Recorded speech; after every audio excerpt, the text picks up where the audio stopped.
Hey, I'm Owen, and for the last several years I have been working towards a Shiny Living Form Dex. This means that I will be catching one of each Pokemon, including regional forms, gender differences, and every other possible form as a shiny Pokemon. In this series I will be showcasing my collection. Throughout I'll be sharing interesting facts, history, and stats behind certain shinies, and without further ado, please enjoy.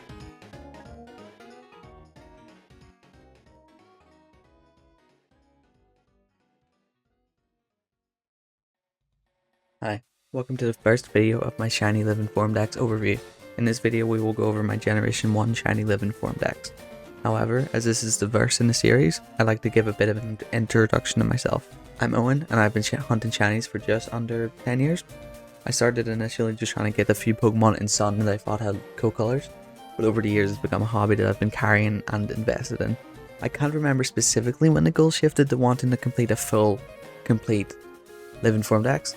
I want to say it was during the COVID lockdowns, when the free time for this type of thing was like extremely plentiful. Currently, I'd say I'm about 80% finished with the Dex overall, so I haven't been explicitly hunting in order. This is more of a recent idea to target finishing off specific generations. Anyways, let me break down how this video will work. As you can see, I have Pokemon Home open in two instances, both the Switch and the mobile versions. I'm actually recording this looking at the phone version while the Nintendo Switch version is done in post, but it'll be followed along. I just thought it'd be interesting to have both included, as there's some things you can do or see in one version that you can't really in the other. So I will be going one by one for each Pokemon, discussing the Pokemon itself, as well as going over anything specifically interesting about it.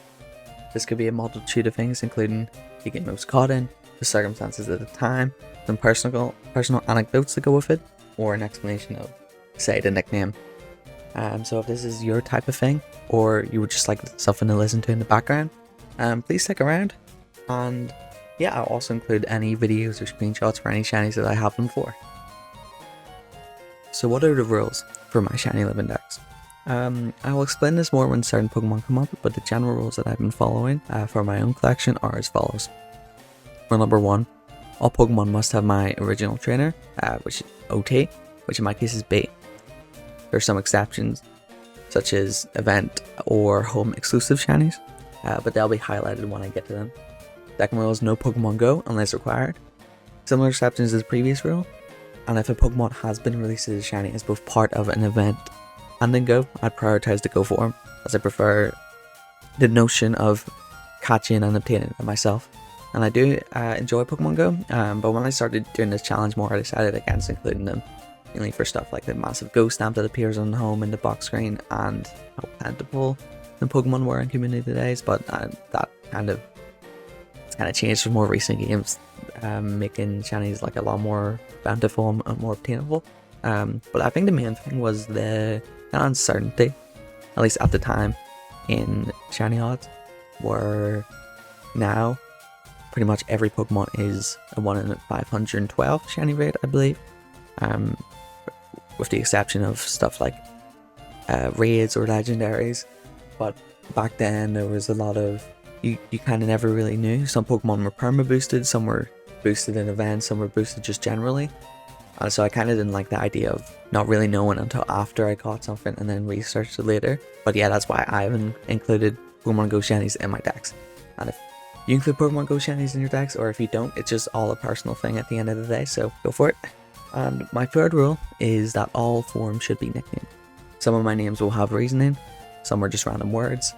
So I'll try to explain as many as I possibly can, or that I possibly remember. And if there's a nickname that I don't recognize, and maybe you've picked up at length, then feel free to put it in the comments. I'd love to hear your ideas. And yeah, it's also worth mentioning that any forms that I do have that are from events or Pokemon Go, if they ever do become huntable in the future, I will certainly target them and replace the form currently in my decks. Before we begin, I'd like to say that for each of the Generation Dex videos, I will be making a bonus video. These will include any like extra Pokemon for that Dex, including like duplicates and Pokemon Go shinies and stuff like that aforementioned event or Go shinies that I'm decided to rehunt. So any kind of backtracking to previous Dexes will be done in those bonus videos. And with all of that out of the way, we can finally begin.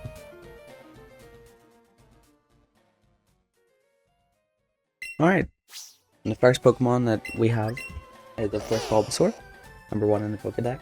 I got this in Let's Go Pikachu in Viridian Forest, and I've caught a Lettice, which as far as I remember, because I got this in 2020, it's just lettuce, nothing more deeper than that. You'll notice as we go further along that a lot of names are just very simple or are a bit uninspired, but you know, they're all nicknamed. There's some ones with maybe interesting reasoning behind it, which I'll try to explain more as we get to it. I'd also like to say now to start that I do log all my shinies on a spreadsheet that I'll try show. I have just a full-on itemized list of everything and then a checklist to check everything off and, you know, have my totals. It's probably not the best format because I've been using this exact same spreadsheet since probably 6 or so years. Yeah, if I can find a template, I'll put it in the description. All I will say is that some of the stuff has changed, or well, at least when I downloaded the template, it was before Gen 9, so I had to manually add Gen 9 itself, but I'll find the template if I can.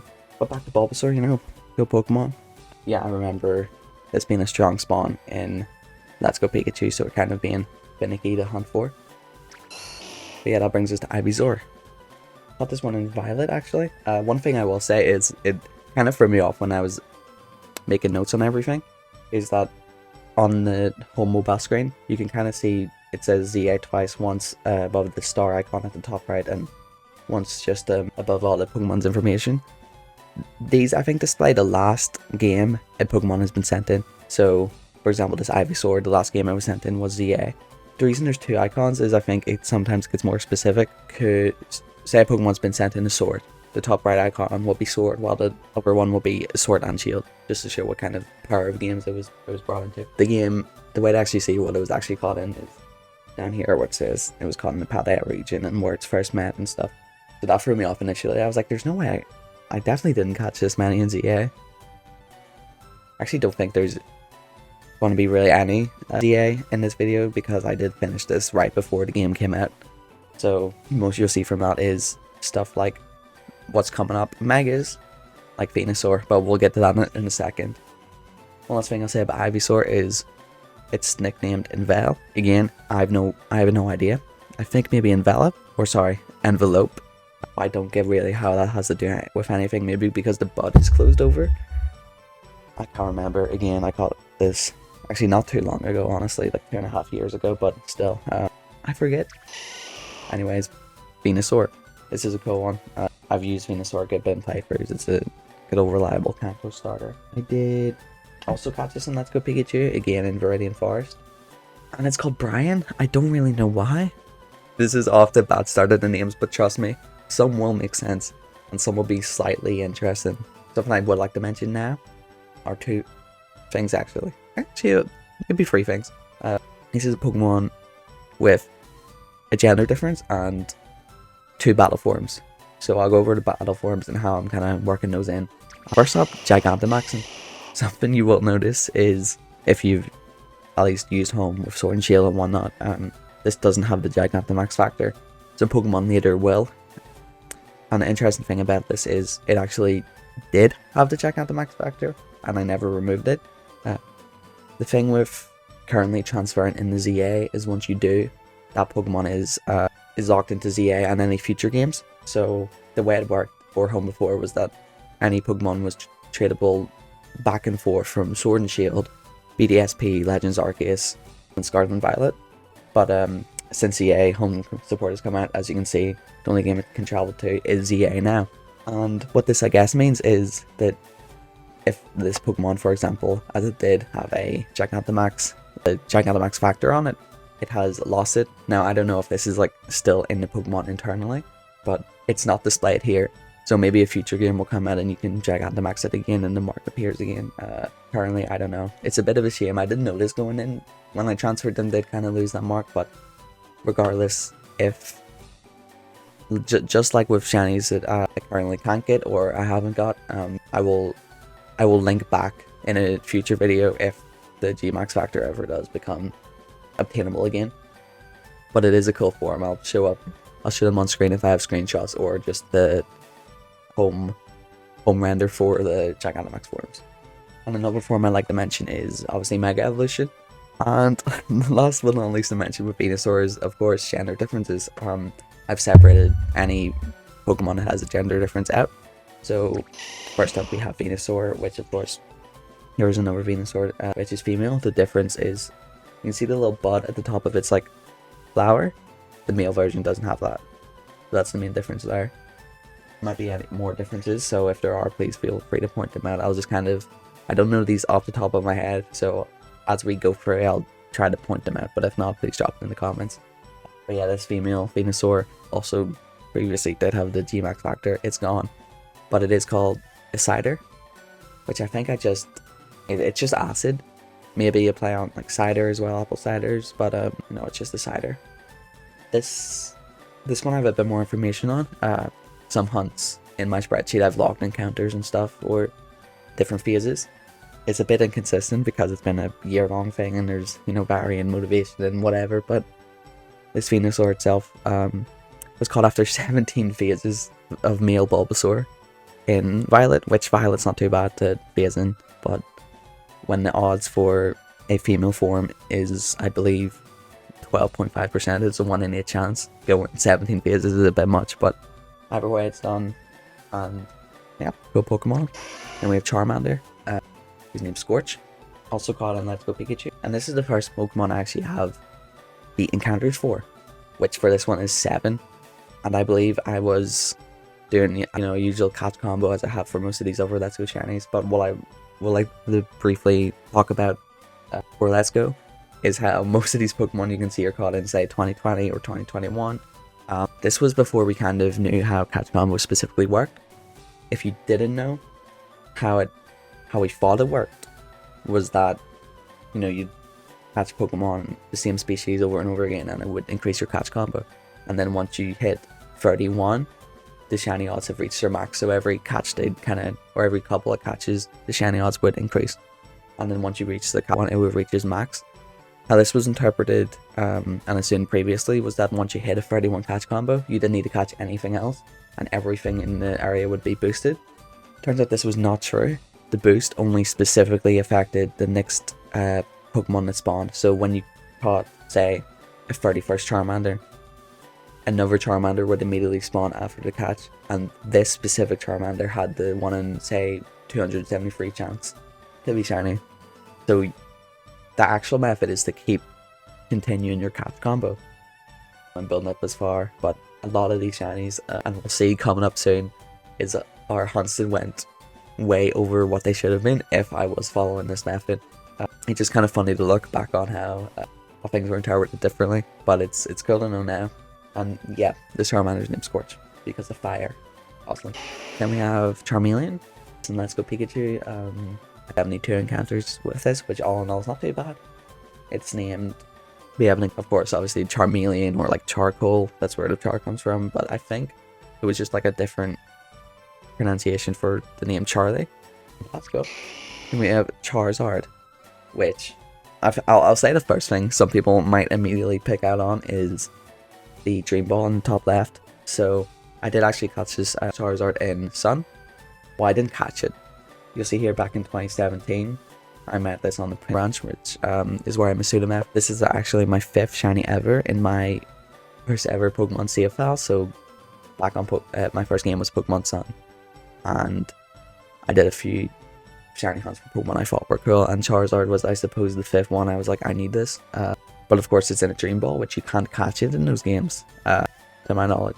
What did happen was, I believe, at least when I was starting like playing Pokemon for the first time, I did so much Wonder Trades to complete the dex because I was a child and I was lazy.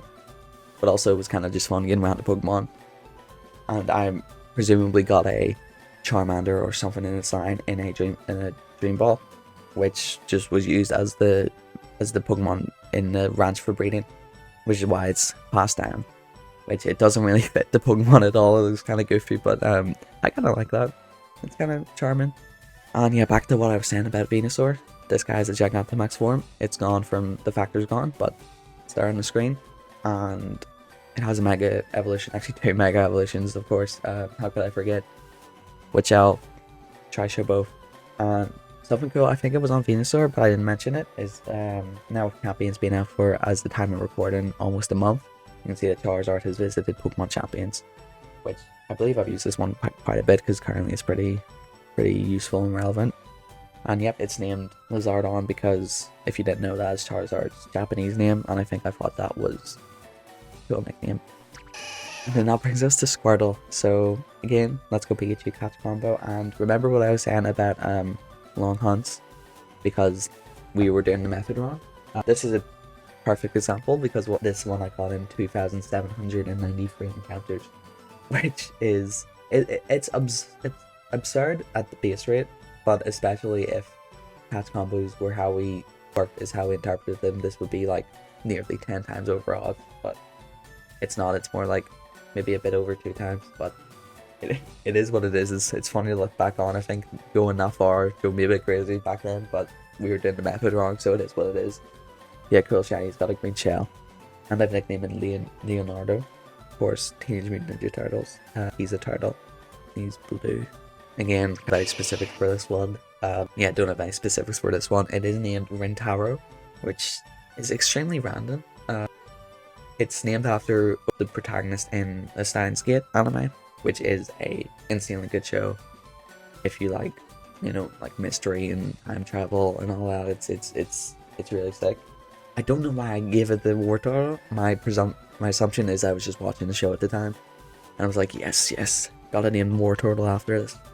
But hey, it's still cool. It just does look out of place, especially considering Blastoise named Ralph, another one of the Teenage Mutant Ninja Turtles. I could have named it one of the other two, but no, it's Rintaro, I guess. Might have been different time periods I got them in, but oh well. Cool shiny. The green shell is very big. Another one called in Let's Go. You'll note it is a lot of, at least the early decks is called in Let's Go, but later as we go there'll be a bit more variety. This isn't just a Let's Go overview. But yeah, I got a Gigantamax form. I actually like this one. I feel like it's kind of underrated. With his back turned and the cannon shooting kind of back away from it. And then the Mega Evolution is also cool. Caterpie, not much to say about it. Called in Viridian Forest, which again is it's a crazy area for shinies, especially on the Switch too, when it performs a lot better. It doesn't have the frame drops. You get a lot of spawns. And I'll see him Carlos. No idea why. Metapod. He's cool. Oh, let's go Pikachu. He's red, which is why he's called Crimson. Then Butterfree, also called Let's Go. Seems to have had Pokeross previously, but who knows when that was. Must have just been used. Maybe got Pokeross when I was using it in Shield, because it does have the Gmax factor, which that's the first time you can actually see it on a Pokemon. Because this isn't available in CA, so it hasn't lost it yet. But it's a cool mark. It's kind of a grind to get them on some of these, because I've done it, as you can see, for gender differences, which I'll explain in a sec. But you have to, I believe, to get the Gmax factor, you have to get 3 max mushrooms, and then you can make max soup and give it to Pokemon. Those max mushrooms, one spawns on the Isle of Armor randomly when you do, I think 4 or 3 raids. I think it's 3 raids. One will show up, and then you have to go look for it, and then do 3 more raids, or do a bulk of like 10 raids and then go looking. But it is kind of a grind because those raids do take a bit. But it's cool forms. There's Gigantamax, Butterfree. It's bigger. That's great. Yeah, it's called Booter. No idea. Then there's female Butterfree. The difference, I think, is this is one of the more obvious ones. The bottom of its wings are kind of filled in with black there on the female, and they're not on the male. That's a cool form. And it's called Heimlich because of, I think, the caterpillar in A Bug's Life. I need to watch that movie again. I think his whole thing is he wants wings and stuff. He can lift off. And yeah, this one actually is caught in my first Pokemon file, and the same Sun file that Charizard was caught in back in 2017. So that's a cool one to look back. It was, I believe, so I think it was SOS June. Then there's Weedle, Radiant Forest, Let's Go Pikachu as usual. Named Scott Coffin. Don't know why. I don't play FNAF much. I don't know what Weedle has to do with it. Might have just been relevant at the time, but sure. Scott Coffin, the Weedle. Then there's Kakuna, who I've put down again, Radiant Forest. I have 1 encounter for this, so that's kind of crazy. It must have been the start of a chain, or I might have just entered the area or something, but hey, there it is. And it's called Beck. No idea why. And there's Beedrill and Radiant Forest. It does have a mega, which I'll show on screen. I do like that mega. I wish I used it a bit more. Maybe I'll try it in Champions at some point. But yeah, anyways, it's nicknamed Bay. Like B, I think. I don't know. And then Pidgey named Joy. Just like, it's just a happy bird. Nothing else really to it. Also called Let's Go. Then there's Pidgeotto.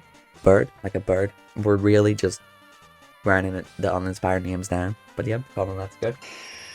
Real shinies. Pidgeot. Actually kind of interesting nickname, Rapunzel. Because in its mega form, its hair kind of grows. And I do really like the shiny mega for this. It's kind of, the blue highlights are really sick. But yeah, it just has longer hair. So there's Rapunzel. And Rattata, and it's called Rattata. It doesn't have a name. I believe there's 2 Rattatas and a single Raticate that don't have names. This is because they haven't been, I guess, transferable to anything recently. You can see they're locked to BDSP, and I didn't name them initially when they were caught in Let's Go. And once you've put them into, say, BDSP or Sword and Shield, you can't put them back into Let's Go Pikachu. So those Brilliant Diamond Shiny Pearl don't let you re-nickname a Pokemon, like how a lot of other recent games do, where you can, even if it's not your original trainer, you can still nickname a Pokemon just once. But in this case, I haven't been able to do that because they're stuck the Brilliant Diamond Shiny Pearl. But regardless, this was caught in 35 encounters, and there is a female. There's a gender difference for this Pokemon. I think it's the whiskers. It's kind of shorter on the female and longer on the male. Yeah, same deal with that one. Then we have the first regional form. So how these will work is they'll just be in any regional form card will be put in the dex of the original form. So alone Rattata's, of course, in this video, the Generation 1 video. Galarian Zigzagoon will be in the Generation 3 video, and so on and so forth. And then if they ever had any regional forms in the future, for a previous Pokemon, say a Pokemon in this video gets a regional form later, I will just mention that. I will of course hunt it, and I will show it off in one of those bonus videos, just to kind of link back to these. But I some people like kind of separate the regional forms, having them at the end of the dex, which is probably especially good so you don't have to reshuffle your entire Pokedex in home every time there's a new form added in. But I kind of like having them grouped together with their main form just to show the differences. It's called Rat. I got this in Ultra Sun in 82 SOS encounters. And it's called Rat, like a rat. Then we have Raticate, which is actually nicknamed. It's nicknamed Roy, which I think is the name of the rat in Flushed Away, who, I might be wrong here, is played by Hugh Jackman. I'm not sure. I've actually never seen the movie, so I can't remember why I named this, but someone must have been talking about Flushed Away, because there it is. Yeah, it's called a Let's Go. There's a female Rattata, or sorry, female Raticate, which is kind of doesn't really change much. The brown gets a bit oranger. But yeah, again, the whiskers are main gender difference between them. And this will get a name eventually. And then a little Raticate, which I think is cool. I like the dark red. It's called Grabman. Maybe just because it's like a kind of yucky looking Pokemon. Nothing really deeper than that. It was called an Ultra Moon in 1689 encounters, which is a lot for SOS. I can't remember off the top of my head the specific odds for SOS chaining, but that is a lot for it. But hey, got it anyways. Then there's Spearow. Yeah, I think I just named it Hades because it sounded cool. And get another one called it Let's Go. But yeah, also I forgot to mention this earlier, but you notice a lot of these early Kanto Pokemon are for some reason level 100, which just seems very odd. The reason for this, you notice, is all these ones that are level 100, at least most of them were caught in Let's Go. There was a point early on in like 2020 where when I was catching shinies, I thought it'd be cool to do the master trainers with them. These are in the post game in Let's Go Pikachu and Let's Go Eevee, where there's a master trainer associated with each Pokemon, and they have, say, like a level 80 Caterpie, and you can only fight it with your Caterpie. I thought it'd be cool to, get a shiny and then defeat it with, and then use it to defeat the master trainer and get the title. I think I did like maybe 30 or 40 of these before I decided this was a big gargantuan, and I started catching Kanto shinies outside of Let's Go. So it didn't really make sense to hunt it again and do the master trainers for it, but that's why we have a level 100 Spearow, and I believe we have like a level 100 Caterpie and everything, which feels a bit excessive, but if I ever need a level 100 shiny Spearow, sure, I've got it. Then there's Spearow. who really hasn't seen a lot of love recently, but there he is in his great glory. Pixar. I don't know why. I was probably just watching a Disney movie around the time. But yeah, Colin Let's Go as well. Ekans. This is a cool one. Was actually the first full out shiny of the series. Obviously not the first full out shiny I got, but the first at least in terms of the decks. This was in Soul Silver. It was just a random encounter a few years ago. I was just playing for the games and Green Atkins, and it's been transferred up. Yeah, it doesn't even say where it was encountered. It just says Poke Shifter, which I assume any game before Gen 6 says. But yep, Euro region, 1 in 8,092, and it's called Rizzle, which is just something. Sounds like something a snake would say. And yep, there's Arbok. It's called Inviolet. We haven't seen many of those yet, but there'll be a good amount later on. It's called Orochi, which I don't know why in these early ones I keep naming stuff after media I haven't seen, but it's named after Orochimaru, who is like the snake guy in Naruto. Don't know, I haven't seen Naruto. I might have just Googled snake people, but I think it's a cool nick. And it's a cool shiny as well. I like the gold and the blue kind of eyes inside the pattern. And next up is Pikachu. Of course, the mascot of the series. Office in Let's Go, like many others, but at least it's for its namesake. And Let's Go Pikachu. This one has a Gigantamax form, which is kind of fun to mention, because it has a Gigantamax factor, it can't actually transfer into other games unless that factor is removed specifically in Sword and Shield. So Pikachu is of course obtainable in Legends. I haven't done that because I actually can't unless I go back and remove the factor. The same thing happens for, I believe, Meowth and Eevee, because I guess they're all pre-evolution. So it makes sense that they can't, I guess, leave the generation with the factor. And it's in P, like Pika P. Not much there, but that's cute. And then female Pikachu, of course, a very iconic gender difference where the tail becomes a heart on the female, where it's just a straight line on the male. Again, Kanjak got the max. It's named Whimsy. And it was caught in Violet. Now we have a very unique one. This is again another Pikachu, but it's actually a partner cat Pikachu. Which, you notice in the Switch version, there's a lot of gaps in the box for this, because that's to account for the other caps, which are actually unobtainable shiny. They all should have been unobtainable shiny, but this one specifically is. And if you didn't know, in Ultra Sun, you can, I forget the area it is, but it's wherever you get this gift Pikachu in the game, because of like a miscalculation in how I believe like the secret ID and the trainer ID were aligned with your own when it's given to you. There's actually a chance this is shiny, and it's the same 1 in 4,096 of that game.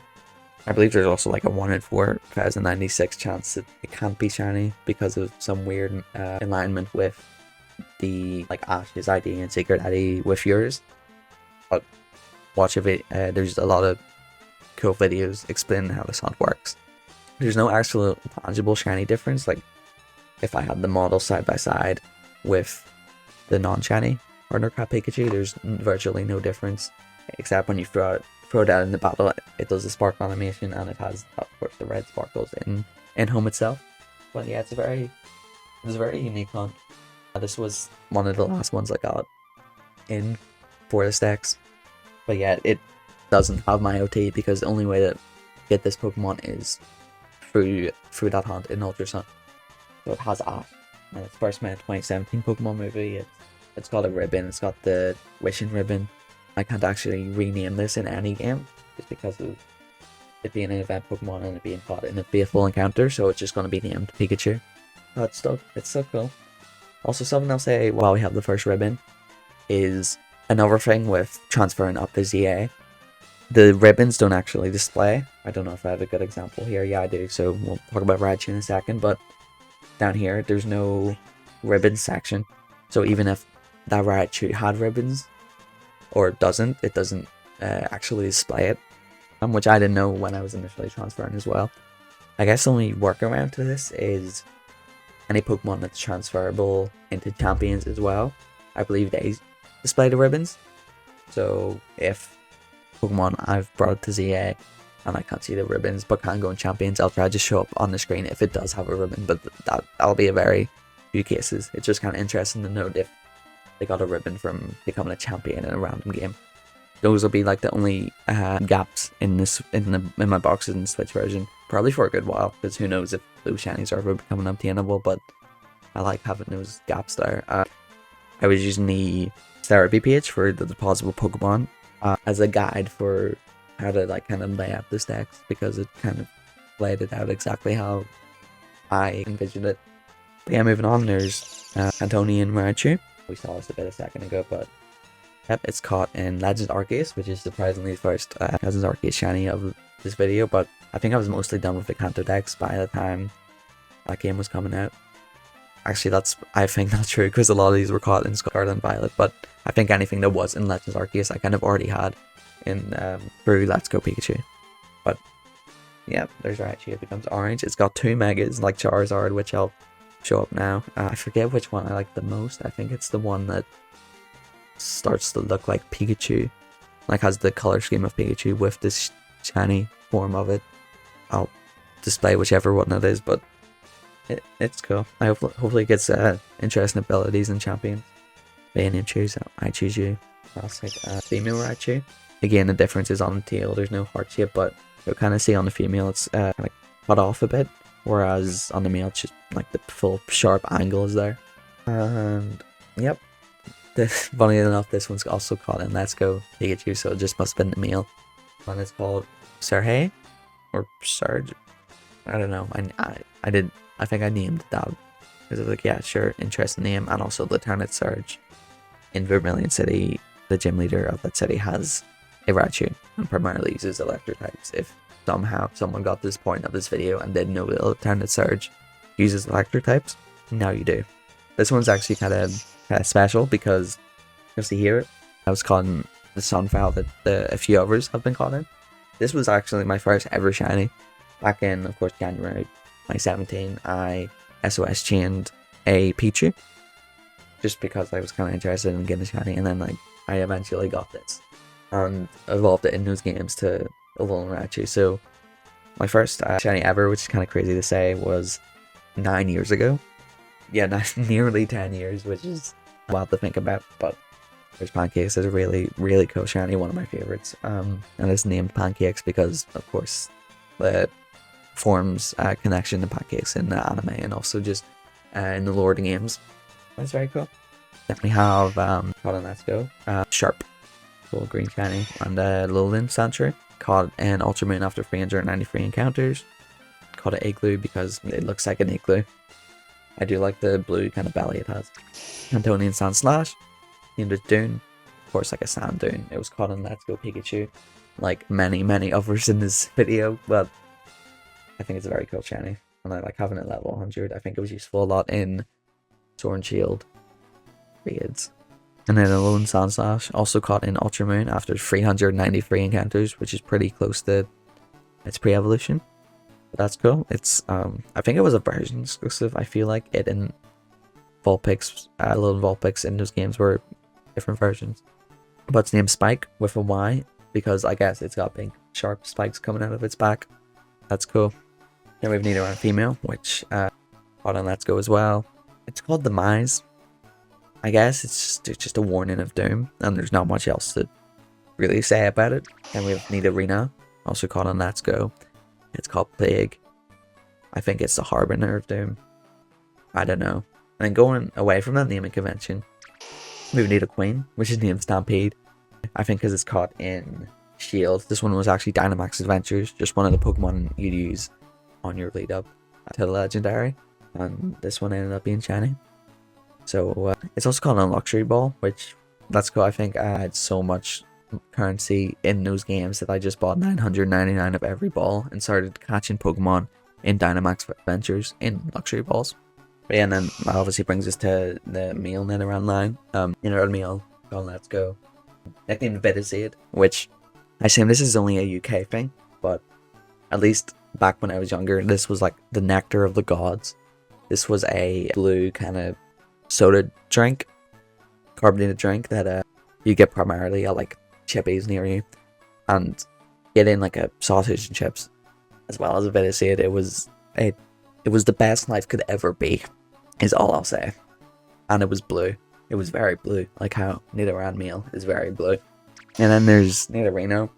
It was called Let's Go, and it was named Gorb, which, trying to think back to why I nicknamed it this, I initially thought Gorb as in the Hollow Knight boss, because I love Hollow Knight and played so much of that game. But then I realized I caught this in 2020, and I only started playing Hollow Knight in, I think, 2021 or 2022, so I think it was just a chance that it ended up that way, but maybe it was nicknamed after. Anyways, this is Gorb, then Nidorino. There's Nidoking, which I do really like blue as a color, so these shinies are very sick to me. Blue shinies it's kind of basic to go up. Blue and black shinies are great, but they do stand out, especially like this, where the blue and the white, and I think the like brown ears really help it stand out. It's named Crushy because it's big and strong and crushes stuff. Again, called on Let's Go. Has good IV, so you can tell it's catch comboed. The fairy background in this game is so, in at least home mobile, it's so vibrant. I've never really noticed that, but that's so bright. Anyways, there's the fairy. Green ears, barely difference. Also called Let's Go. It's called Spax. I want to say that's how you would say that. It's just space with like an X instead of a C, because the fairy come from the moon or on the moon. I forget the history behind that, but moon. There's of course Clayable called Moon because, again, moon. I think it's a cute little nickname. Also called Let's Go. This one now has a Mega Evolution thanks to ZA. I was gonna say this is the first ZA Mega of the video, but I forgot there was Raichu. But anyways, Legend ZA obviously introduced a lot of Megas, so it's cool to kind of see these shinies that I caught, say, 6 years ago get a new form that I can see without having to like actually hunt Pokemon. I can just transfer it in, see what it looks like. Then Cantonian Vulpix. Yep, caught it in Legends Arceus, so another one of those. Call it Swill. No idea why, but they're Swill the Vulpix. Alolan Vulpix. I love these Pokemon. They're such a cool form of Vulpix. They change them nice, and they'll kind of be more rounder and everything. But your shinies, at least Vulpix barely changes. At least it's hard to notice in, say, Scarlet and Violet, but this one specifically was hunted in Ultra Sun after 211 encounters SOS, which isn't too bad. And yeah, a funny story about its name. So it's called Wisp, which this one specifically, I think I have a very clear memory of watching, I think it was a Minecraft YouTuber with the same name. And so it's like, oh yeah, that's fitting for it. I nicknamed it. Keep in mind this was caught in November 2020. Which brings us to, Cantonian Ninetales, which is a cool shiny, but I'll talk about more about that in a second. This was caught in a few months before, so 3 or so months before.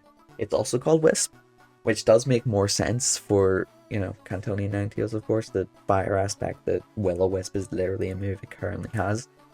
But I didn't realize until I kind of brought them together that I'd given them the exact same nickname. And they're right beside each other, which is kind of funny. There's probably a few Pokemon in this that have the same nickname. I thought about changing it, but I thought that kind of coincidence was funny enough to justify keeping it.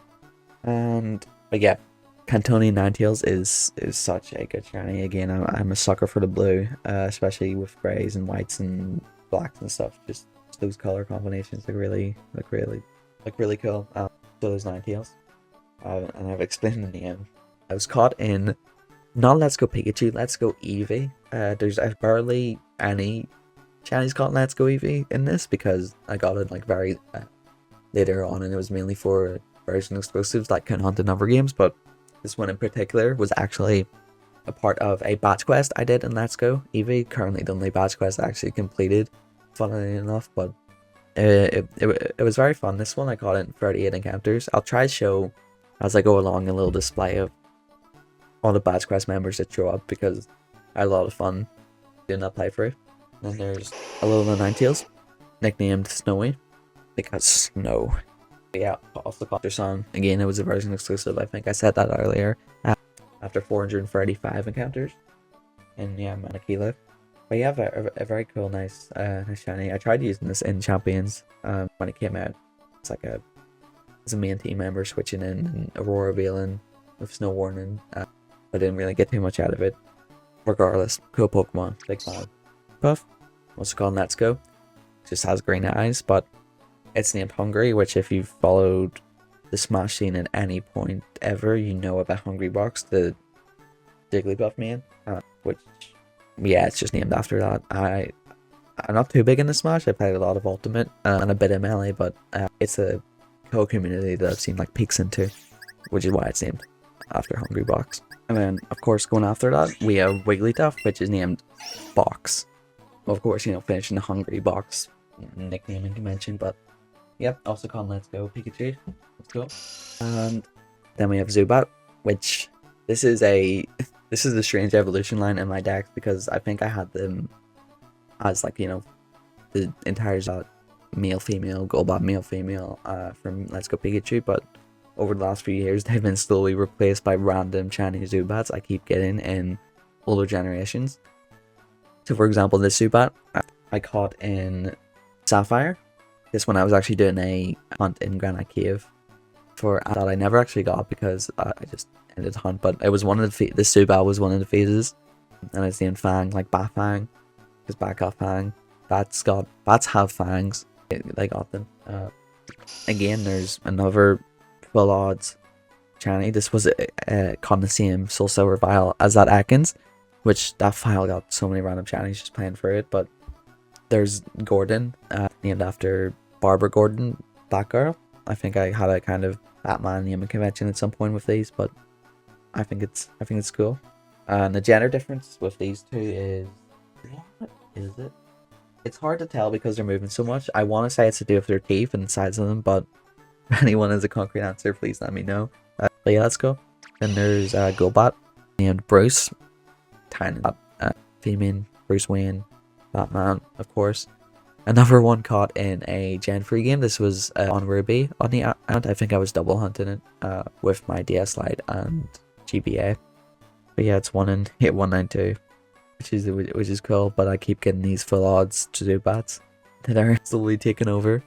And then there's a female Golbat, which is called Arang because Arang, the weapon Batman throws around. He like throwing it around on the same Ruby file. Yep, but I think it was caught in Victory Road. I think I was just grinding. It doesn't actually say where it was caught because of the Poker Shifter, but yeah, it was caught more recently in 2025. So I think I was just grinding for something and ended up getting this, which is cool. And we have Oddish. We're back to the Let's Go Pikachu Shinies, named Strange-ish because of just strange being a synonym for odd. Strange-ish. Then Glue on Let's Go and Powd. Because a powder, because it always likes to use like sleep powder and poison powder. I think it learns those moves. Either way, powder. Sorry, Powd. And then there's female Bloom. The gender difference is kind of noticeable on this one. On the buds, the top of its head. The female just has symmetrical circles in the middle of all of them, while for the male they're kind of more spread out. But the female I caught in Let's Go as well, called a polka, because all the like dots, it's like a polka dot. Then we have File Plume, which I actually caught this one in Shield through DAs, just like the Nidoqueen. It's named Deceive, spelled wrong by the looks of it. Maybe that was intentional, or I just can't spell Deceive, but what's neat.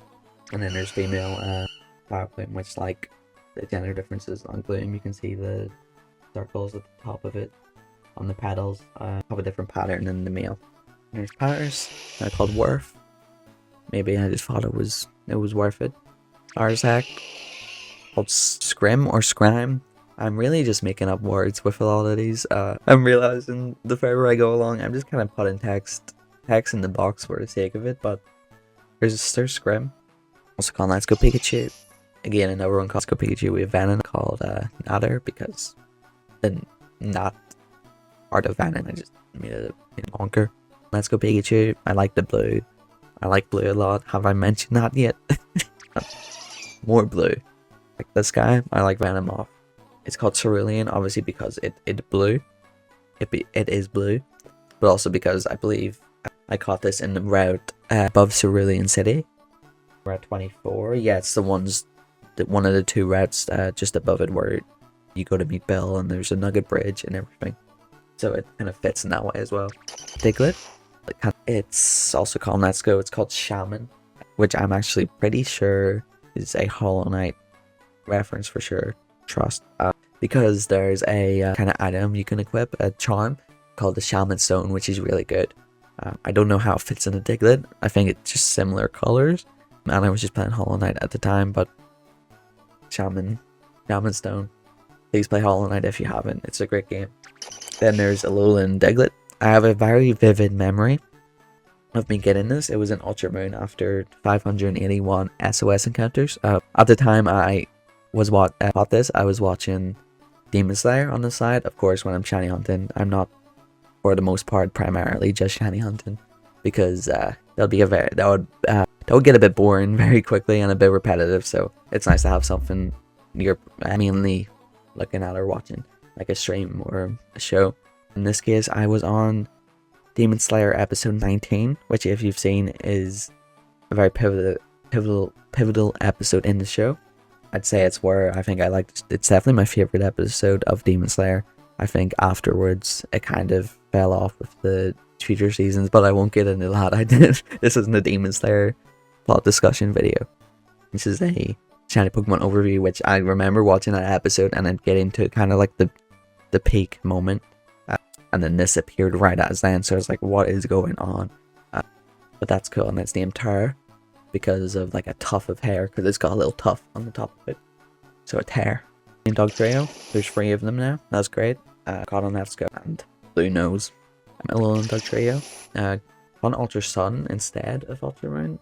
We have 469 SOS encounters, and it's called Blondes because there's 3 blonde Diglets in Meowth. Gave it that name, of course, because the cat kind of sound. It's called Violet actually, but it does have the Gigantamax factor, which is kind of very interesting that you can catch something in those games, and because of how home works with those games, you can transfer it back to Sword and Shield and give it the ability to Gigantamax. But yeah, it's really long. It's a really long form. But yeah, this one, like Pikachu, can't be transferred into future games now that it has this Gigantamax factor. It's kind of stuck to Sword and Shield, as you can see, unless that factor is removed. Then Alolan Meowth. The dark background is actually pretty cool in home. Haven't really seen much of that, but yep, there's Meowth caught in Ultra. It was actually called Sword. No, I'm reading my notes wrong. It was caught in Ultra Moon after 290 encounters. I was gonna say, how would that work? But yeah, got this back in 2020. I caught a Floppa because at the time, I don't know if they're still around, but there was an Instagram account called Big Floppa. It was this big cat that I think me and my friends at the time had we talked a lot about this big Floppa. It was very interesting looking cat. So of course the Meowth is named Floppa, and then the last regional form for Meowth is Galarian Meowth. I actually got this one in Sword after 214 eggs.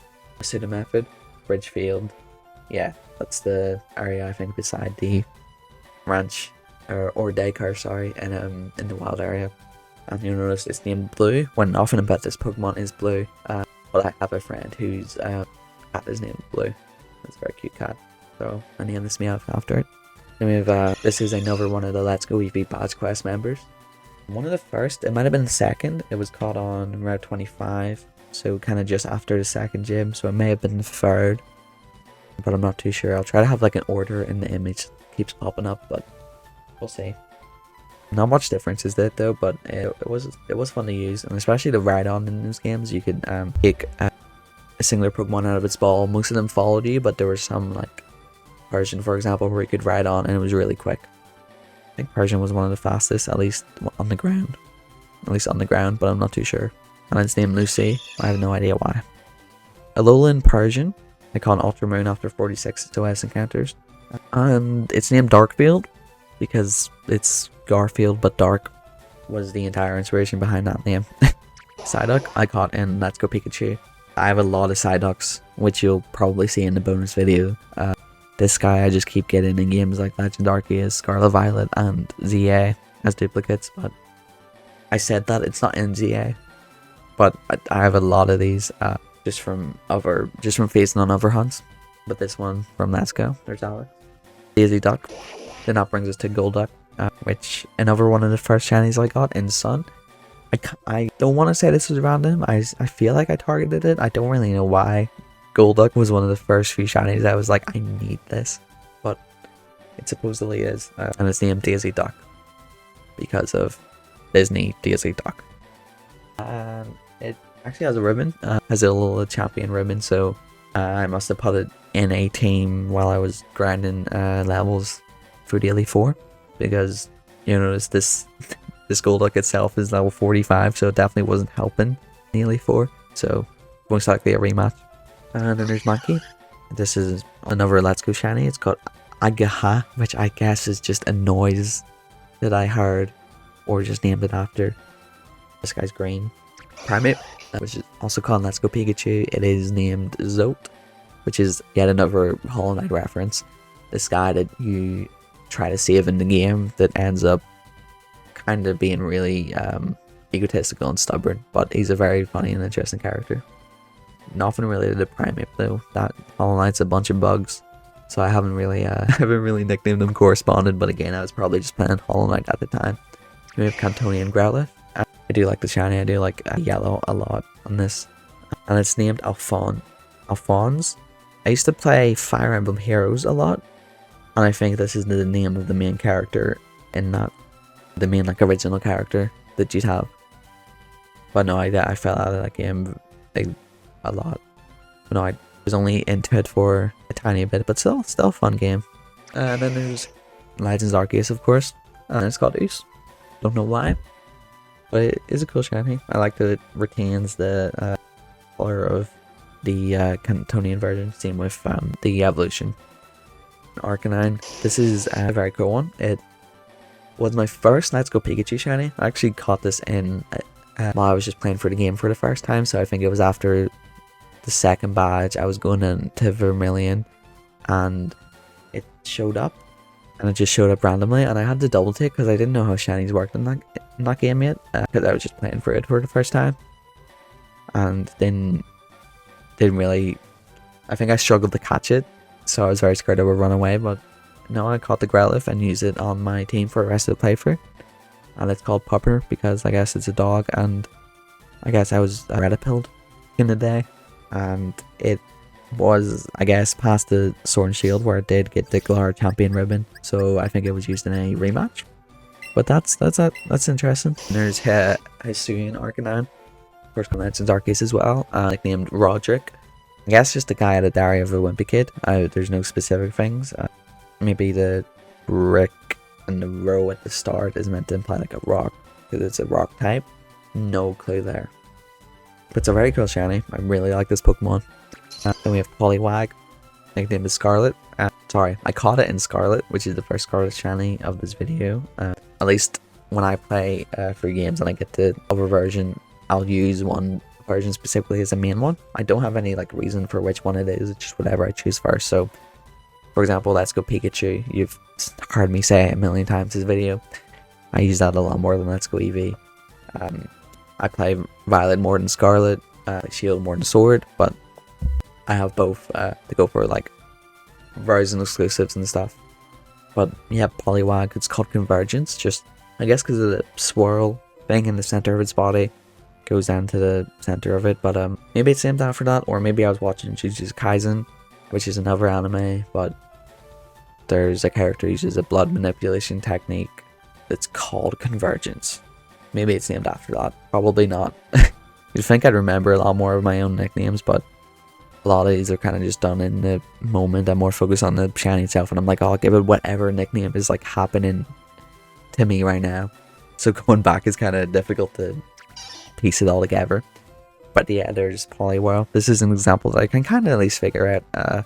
It's named Peacemaker, Suicide Squad character. I haven't watched the show. I've only seen him in the Suicide Squad, but I've heard the original series Peacemaker is really good, but I wouldn't know. Again, this was called Let's Go Pikachu.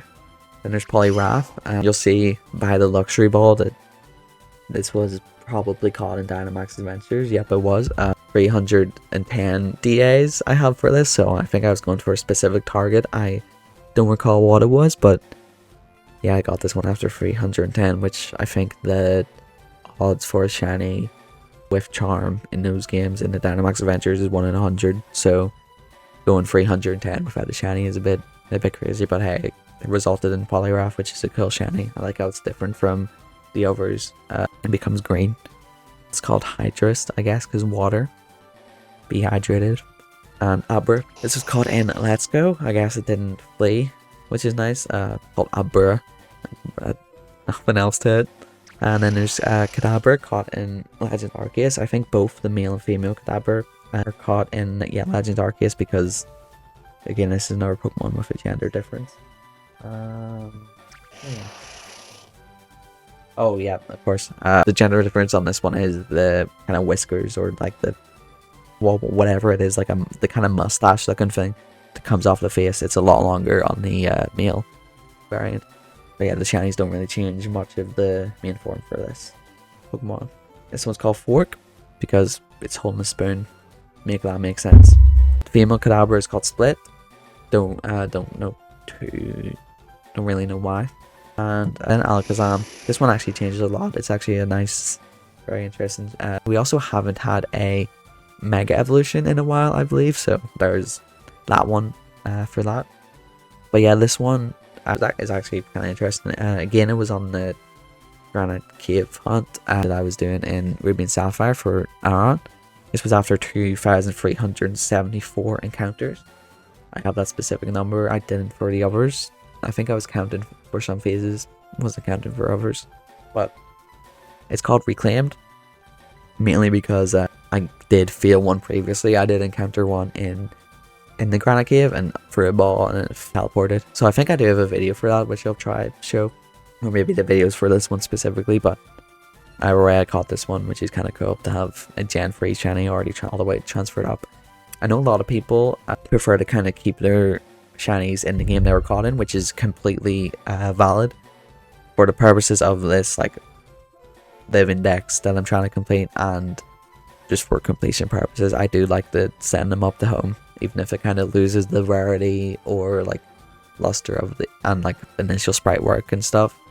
I still think it's kind of cool to have a Pokemon transfer all the way up, and the process is really fun and interesting. And then there's a female variant for Alakazam. Again, the difference is the kind of mustachy whisker thing is a lot shorter on the female. And it's called Different because, I don't know, it's different. Machop, called Let's Go, named Cuffs.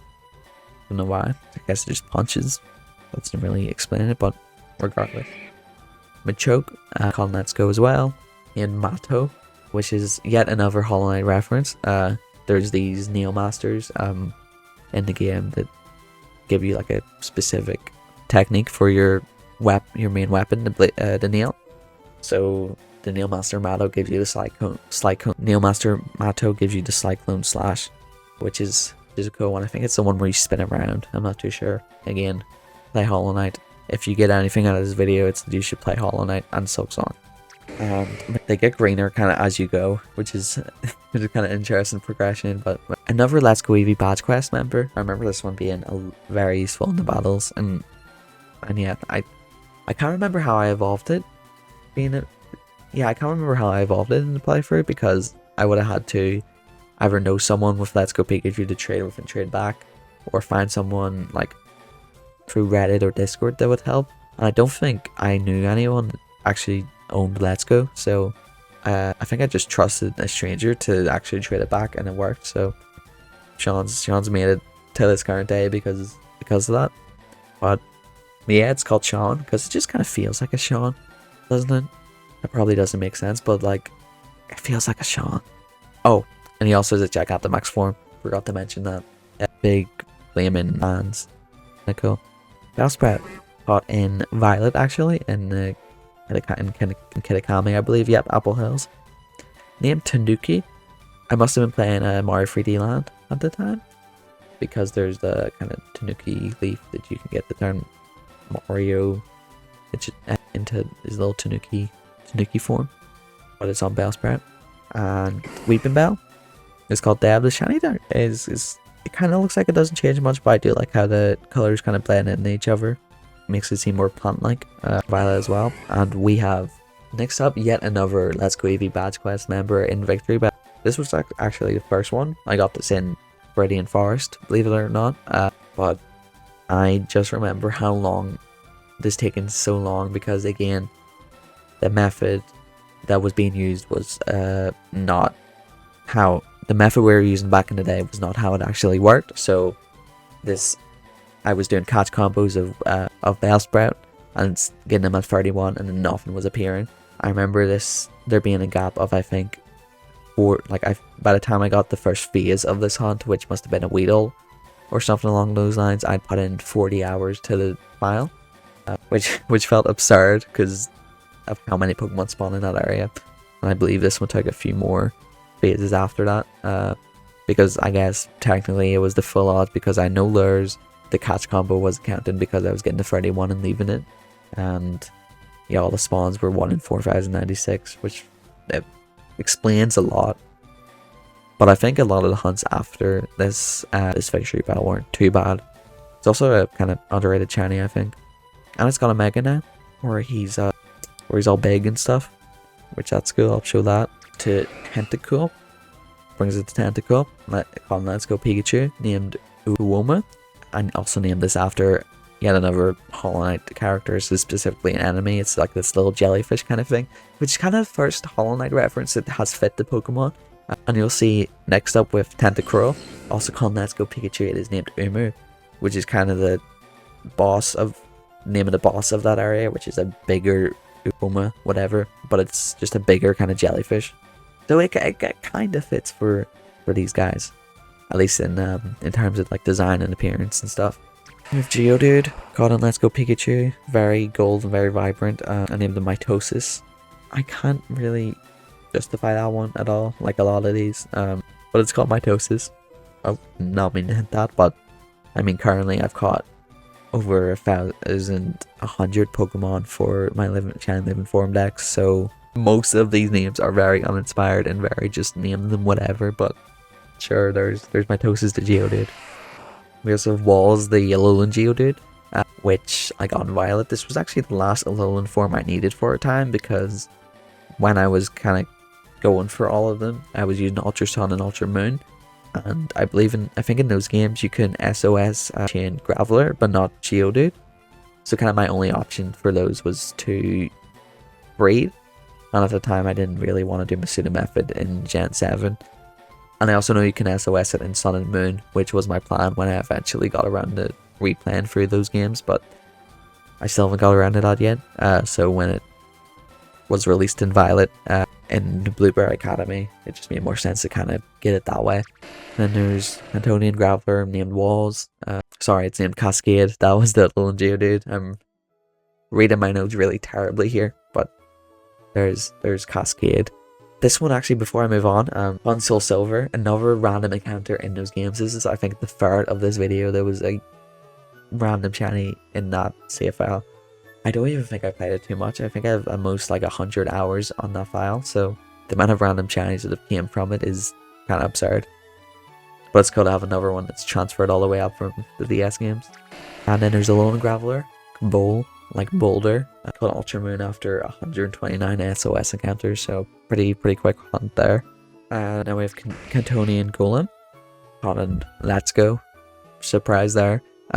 Named Johnson because of Dwayne The Rock Johnson, because The Rock, and Golem's a rock inspired. And Alolan Golem, after 198 SOS encounters, it is got a very strange name. I had to kind of look back in the timestamps of when I got this to explain the name, but it's called 2020 without missing a T, so it's like 2020. I don't know how, it's a weird nickname, but that's because it was caught on New Year's Eve on 2020. So instead of actually doing something, celebrating, I was hunting. It was SOS Shin and Graveler, which, I mean, it was 2020, so COVID was very much out and about, so it kind of makes sense why I wasn't doing much. But I don't know, it's cool. That was my last shiny of 2020. And yeah, it's also caught in I want to say that's a timer ball, which, yeah, makes sense why I used it, because the SOS chain's gone for a while, and so the timer balls make are very useful. Then there's Ponytail, which is a very cool shiny. Again, blue. Come, let's go Pikachu. And the Brandon, don't really know why, but very, very cool shiny there. Galarian. Ponyta is also another very cool shiny. I really like the pastel colors on this and its like regular form. This was fitted in Sword. 11 eggs, which is crazy quick. I think the odds of Shiny Charm and Masunda Method is 1 in 512, so that's a very fast hunt. It's called Kalos. Maybe because of Coliseum of Fools in Hollow Knight, another Hollow Knight reference, but that's a very like flimsy link I'm kind of drawing back there. I just know it was a time period where I was playing a lot of Hollow Knight. Then we have Rapidash, Tonian, it's also called Let's Go, and it's called Ray. The flames kind of become grey instead of the blue of the pre-evolution. But I think it's still a nice effect. The blue would have been nice to keep around. And then another really cool one, Galarian Rapidash. The colors in here are really, really nice. And it's called Gallant, or Gallant. And this one I got in Sword again, Masuna Method after 613 eggs, which is slightly over odds, but not the worst. Slowpoke, Sun after 1,222 SOS encounters, which is, I think, a lot, but I can't really remember off the top of my head the exact odds in those games, so that might have been honestly not the worst. It's also very, hard to notice, so I'm glad I did in those games and not one of the more, like not Scarlet and Violet, where it's really hard to tell. But I think CA has made it a lot more distinguishable, which is nice. It's called Dread.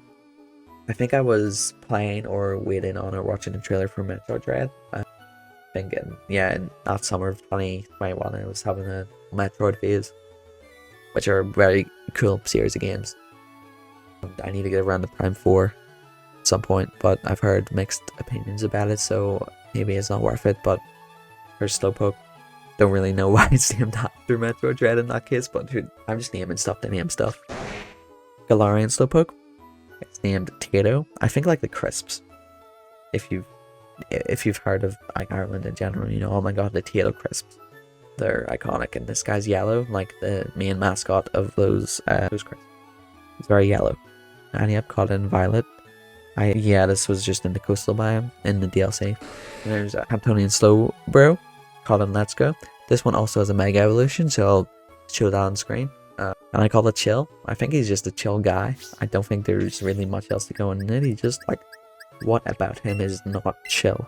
And then we have Slowbro, which I got in 65 eggs in Masuna Method and Sword. I always forget this Pokemon, and it's kind of like entire line exists because they were like the only new regional forms in the DLCs. So I always think when I think of like the Sword Shield DLC, the new legendaries like Urshifu and like Regieleki, Regidrago, Rex and stuff. I always forget that these guys got a turn, but they were cool Pokemon. Yeah, Slowbro as well as Slowking. But that's sick. There's Magnemite. Named it Nugget just because it kind of looks like a gold nugget. And this was caught in Violet. Specifically East Province area too. That's neat. Magnetar.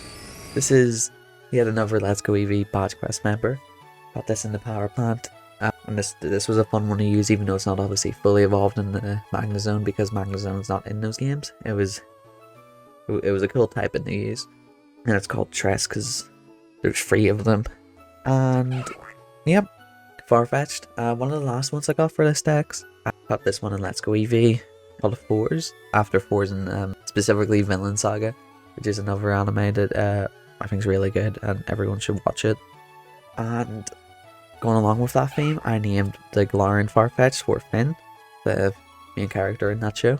I hatched this in Shield after 367 eggs, and yeah, so they kind of go off on each other, which is cool. Not much changes on the shiny, honestly. It's I think the white becomes slightly more like yellowish in terms of like the stomach area, but not all too much changes. But still a cool Pokemon. Then we have male Doduo. Got this entire evolution line in Violet in the gender differences.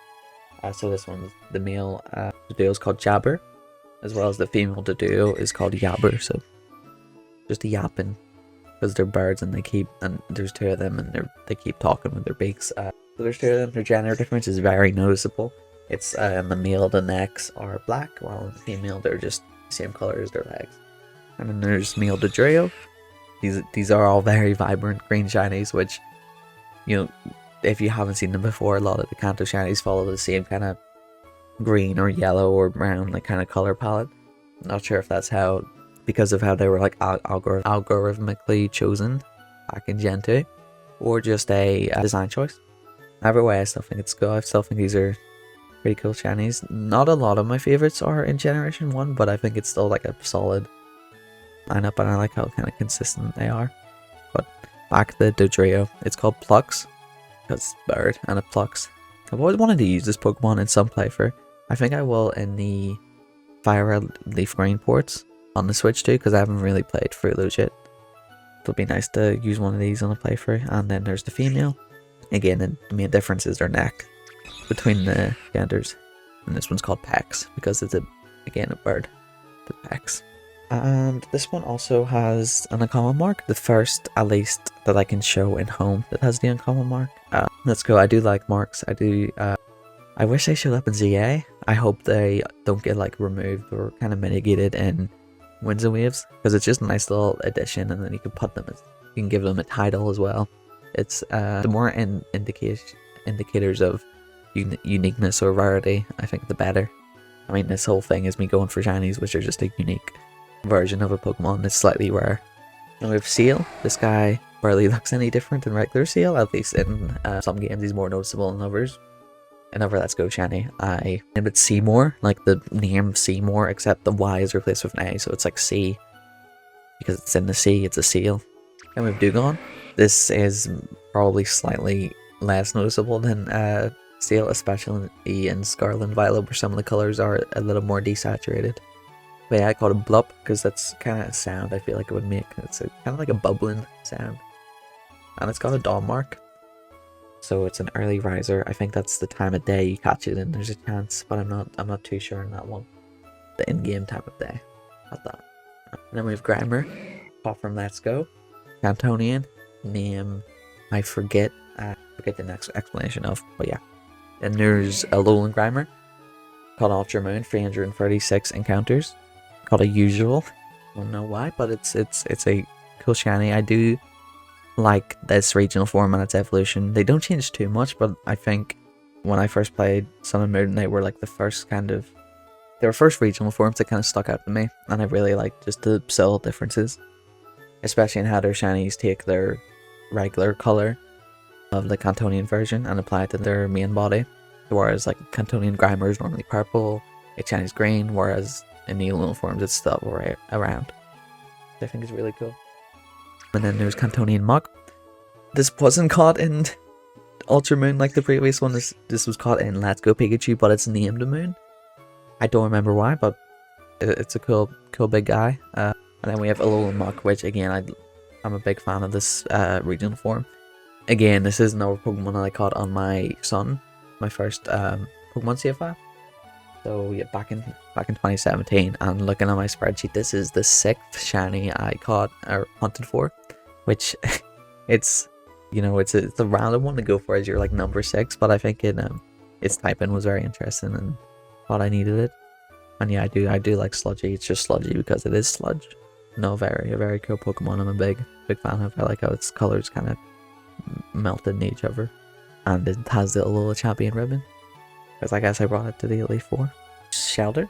And we have Shelter as well. This was kind of hard to go for, I remember, because of how in those games, all the Shelters kind of dive underwater. And so it's hard to be able to discern the color through the water and like the weird waviness of it.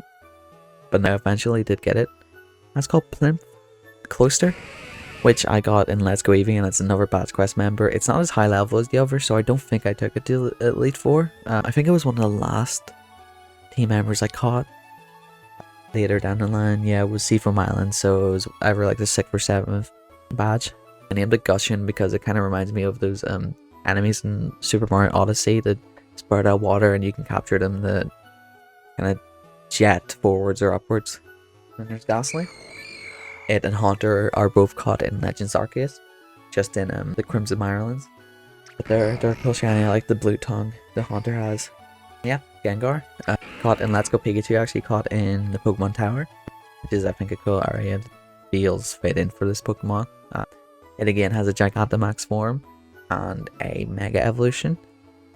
both of these turn it white, which is a much better shiny, but Gengar has looked good in some games, specifically more recently, and in like earlier games the grey was a lot more different than the purple of the base form. That's called Phaser because it's a ghost, it can phase through stuff.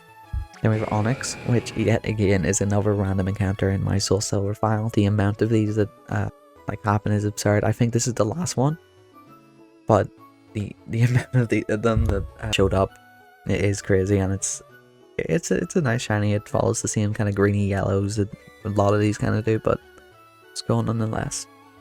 And it's called Immune because, as everyone knows, it's immune to electric type because it's a ground type, of course, and it kind of serves as the first Pokemon to teach you about immunities, because obviously Brock has it, and whether you're playing yellow when you start off with a Pikachu, or you're playing any other game and you catch a Pikachu like outside of Viridian Forest or in Viridian Forest, you're likely gonna realize, oh, this Pokemon is immune, and that's cool.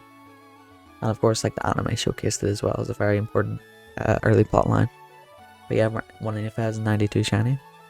Can't complain about those. I do hunt for a lot more of those in other generations.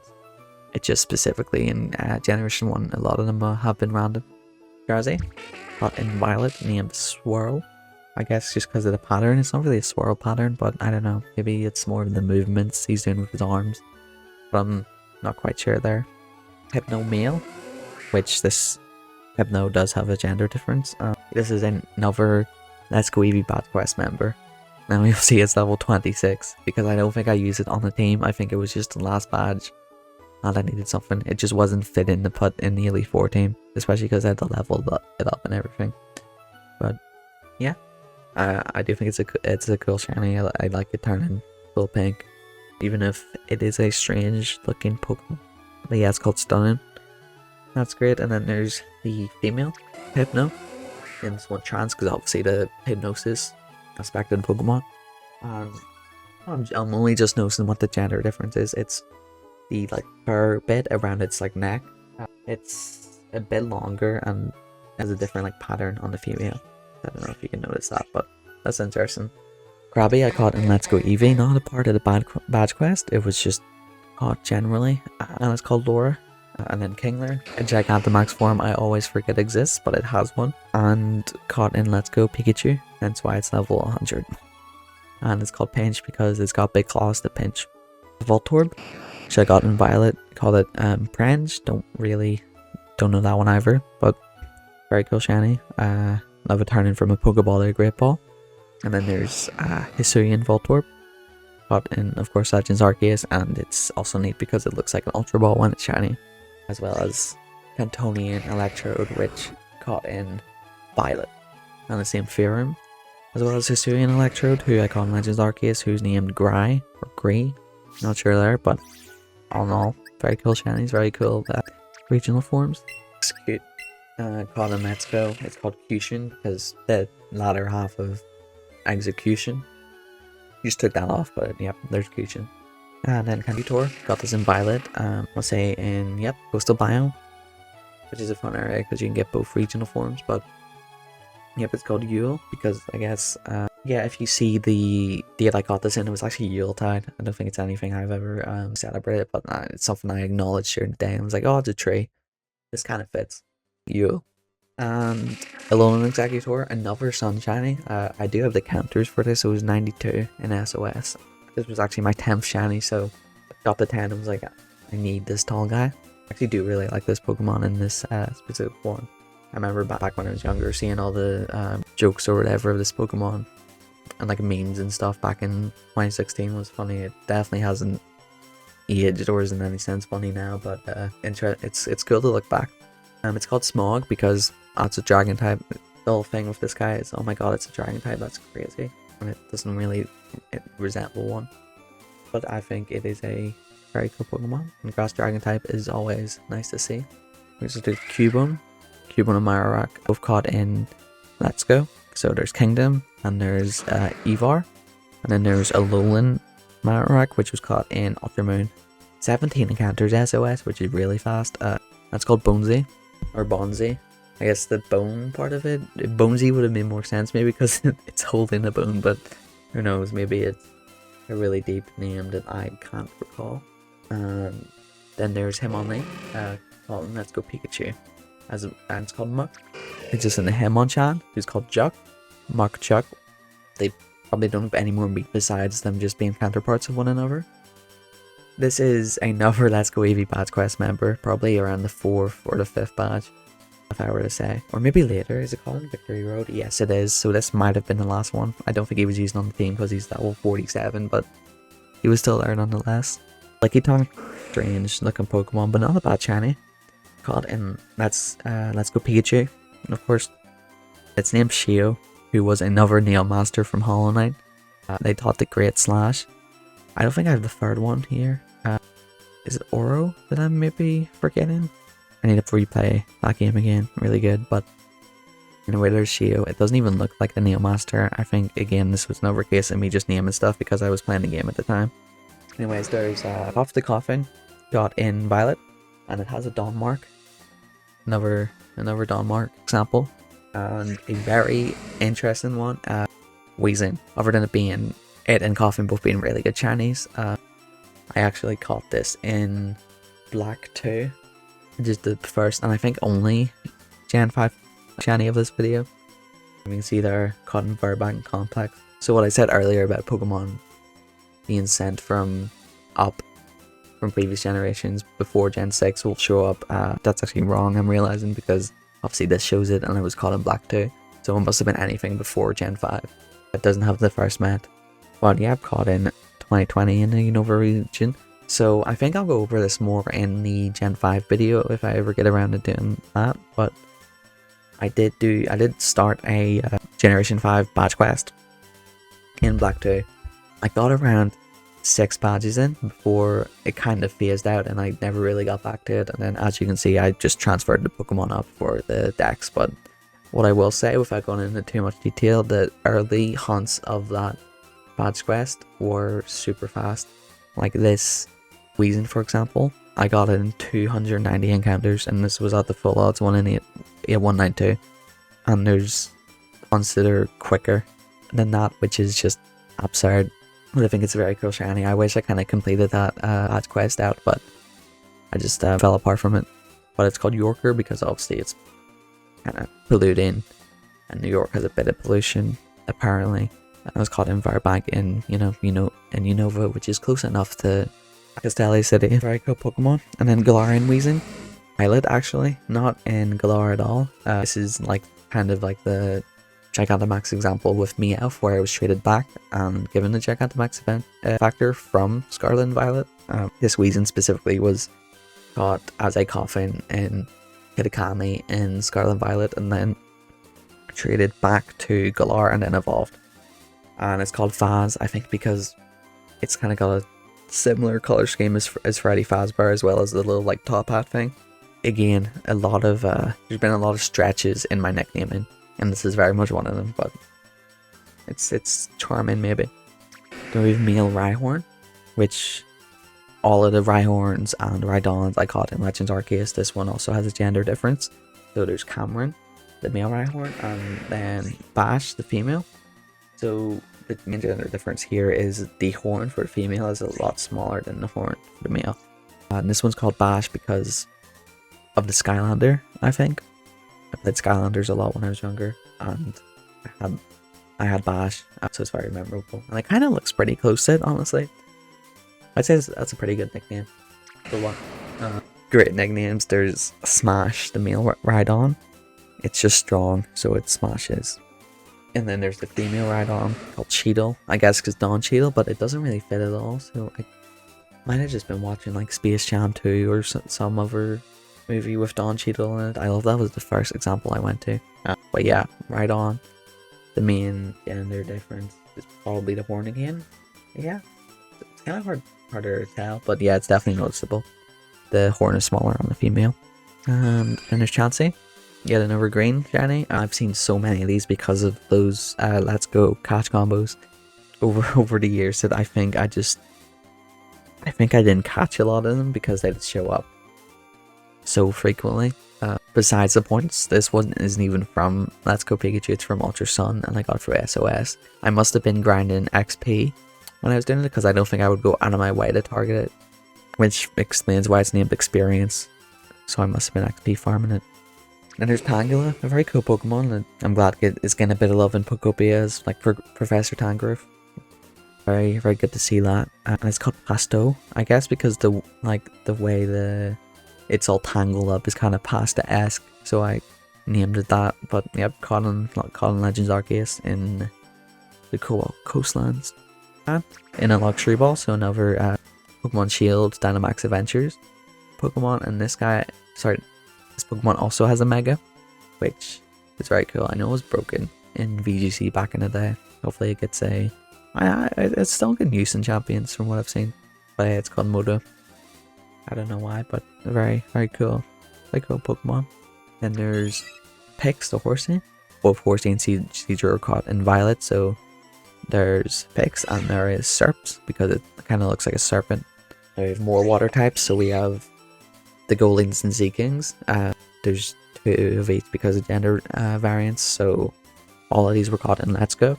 And I think there's a good amount of phases just to get the gender differences, but there's Loom, the male Golding. There's Ammonite, the female Golding. I'm gonna assume it's to do with the horn. Yeah, the horn's smaller on the female. It's named Ammonite. If you've seen Jujutsu Kaisen Season 2, there's a character called Rico. I won't spoil anything, but a very, very well done character arc. And there's some crazy stuff there, so I'd also recommend Jujutsu Kaisen. This is just me recommending, like, anime, the video. Moving on. See the Sea King. You can pick apart that and get the name inspiration pretty easily. Then there's female Sea King. Yeah, the horn difference is a lot more noticeable between these two. And it's called Blub. Another water sound, because I like doing that apparently, but Blub Blub, it's a fish. Staryu, I've called Patrick. Or sorry, I've called Pat, as in Patrick Star from SpongeBob, because it's obviously a star. And I think that's a really cool shiny. I think I like it more than Starmie, just the white going with the golden and the blue in the center. It's a really kind of ethereal pattern, but I just like the colors. Starmie, called Twist, because it spins around just like that. Another one called in Let's Go, and it now has a Mega where it grows long legs. Good for Starmie. Very glad you got the stand up for yourself. I'm a big fan of this manga. We have Mr. Mime, who I call in Legends Arceus. It's called Barry. I'm pretty sure I named it this because I'd watched the Batman, and at the end they kind of show Joker, played by Barry Keoghan. So it made sense for Mr. Mime, considering he's a clown. That's a cool nickname. And then a kind of cooler looking Pokemon is Galarian Mr. Mime. I like this one a bit more. Another interesting evolution, as it was caught in Legends Arceus, but sent back to Sword and Shield to evolve. So I think it was a Mime Jr. that had been transferred around and evolved in Sword and Shield. And that's called Tippity because it's, it dances on its tiptoes. It's all Tippity like. And Cypher, this male Cypher was caught in Legends Arceus, and it's called L. And then there's female Cypher, caught in Violet, and I've named it Sizz. I guess because it evolves into Scizor, so it's a precursor to that. Yeah, the gender difference is, I forget what you call it in the bug. That little, like, shape between the legs. I should know what that is, and if I find it out, I'll throw it up, but it's longer on the female abdomen or something. I'm not sure. I'll put it up. And then Jinx I got in Let's Go Pikachu. It's called And. I'm not sure specifically why. It might have been either the last or one of the last ones I needed for Shiny Living Dex. Yeah, it's called 2024, so that was pretty much near the end, but either way, I like how it's kind of desaturated the colors of the non-shiny version. And Electabuzz, caught in Legends Arceus, called it Decla. Yeah, it's orange. Magmar, which also caught in Legends Arceus, and it's another shiny named Swirl. I don't know how this keeps happening. I think there was one not too long ago called Swirl. Let me find it real quick. Yeah, Drowsy was named Swirl. So I don't know how it happened that 2 pink shinies have both named Swirl, but there's probably something in there. I have Pinsir, who called Anar.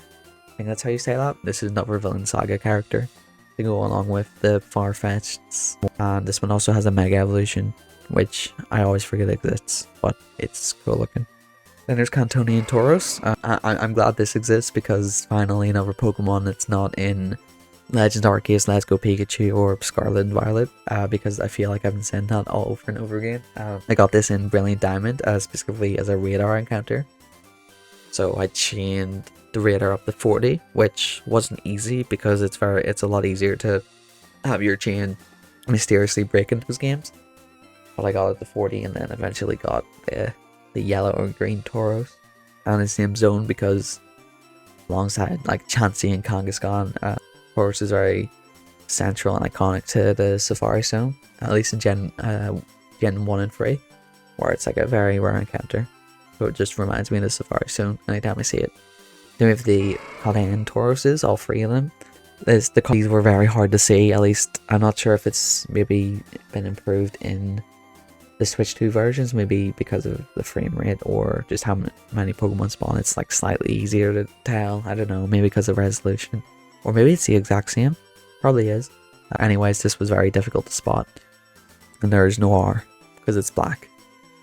But a very cool shiny. It doesn't change, it just kind of changes the shades of black on the body. Like I think it flips the mane with the body. I'm not too sure.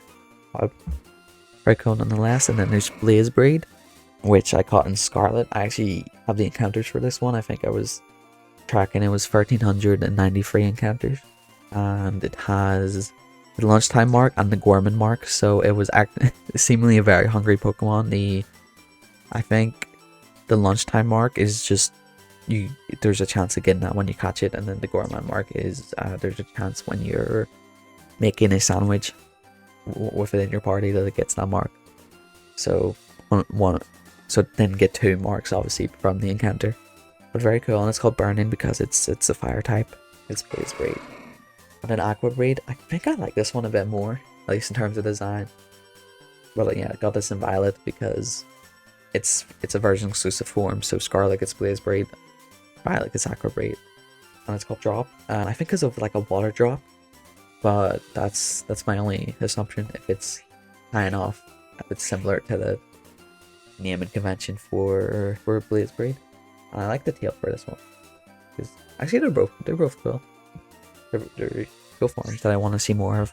Magikarp, what a guy. Caught in this, at least the male one is. Named it Heights because it's a Pokemon known for jumping very far. It had its own mobile game called Magikarp Jump back in the day. Yep, he's yellow, and there's female Magikarp. Caught in Let's Go, named Koi because it's based off a koi fish. And yeah, the difference is kind of easy to tell. It's the whiskers that are kind of coming out of its face are yellow for the male and then white for the female.